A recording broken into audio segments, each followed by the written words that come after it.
Hello there, it's Mark.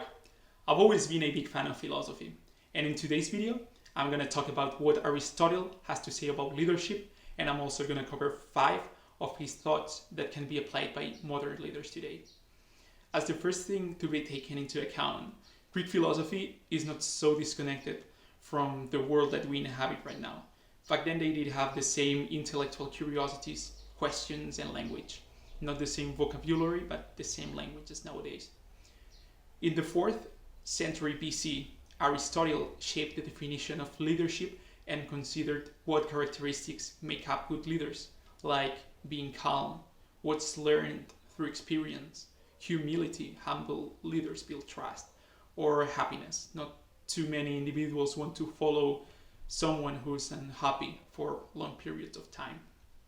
So for Aristotle, the goal of the leader is to create an environment, is to create the conditions under which followers have the opportunity to realize their own potential. The conscious goal of a leader should be to help followers achieve what's good for them. So for Aristotle, the essential condition for leadership to happen is phronesis, or practical wisdom. Practical wisdom is essentially based on action rather than reflection. It enables individuals to act upon the world, and every leader needs practical wisdom. It has also to do about how societies and organizations as a whole could be made better. So, without further ado, here are 5 of Aristotle's messages that can be applied to today's leaders. Okay, so the first idea I want to talk about is that if you want to avoid criticism, say nothing, do nothing, be nothing. Here, the point is that whatever you do, you're going to be criticized, and there's nothing wrong with it. Take this video as an example, just for the fact of recording it and sharing it and somebody else being able to watch it and comment on it. I should be able to criticism. And as long as this criticism is founded on knowledge and it is sincere, most likely you will learn something from it. If it's not sincere, then just remind yourself that it is because you're being noticed. Often, unjust criticism means that you are accomplishing something and you're worthy of attention. Here, the trap would be not to take action just because someone else is going to criticize you, which leads me to the second point. Sound decision making.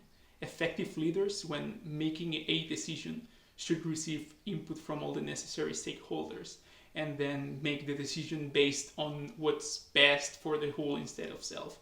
And of course, you're not gonna please all parties, but here it is better to do the virtuous thing than to please everyone. Virtue is what they were obsessed with back in the day. Okay, the third point is that he who cannot be a good follower cannot be a good leader. Leaders watch, observe other leaders. Think of Alexander the Great. Many of his skills and knowledge, he acquired them from his mentor, that was Aristotle himself. Number 4, we are what we repeatedly do. Excellence then is not an act, but a habit. For Aristotle, the mind is like a tabula rasa. We are born in blank. So leadership is an ability that you can learn and develop. Leaders are self-made, not born. And finally, thought number 5. Patience is bitter, but its fruit is sweet. We are constantly craving for instant gratification, especially nowadays with the rise of social media and new technologies. But we really need to learn to be patient. Things that really matter, like building stronger relationships, self-confidence, take time. And also, whenever you want to accomplish something that's challenging for you, it's going to take hard work and time. You're not going to become that virtuous leader overnight. That's why patience is itself an act of leadership, because it shows conviction and strength. Okay, I'm going to wrap the video up here. Hope you learned something new today.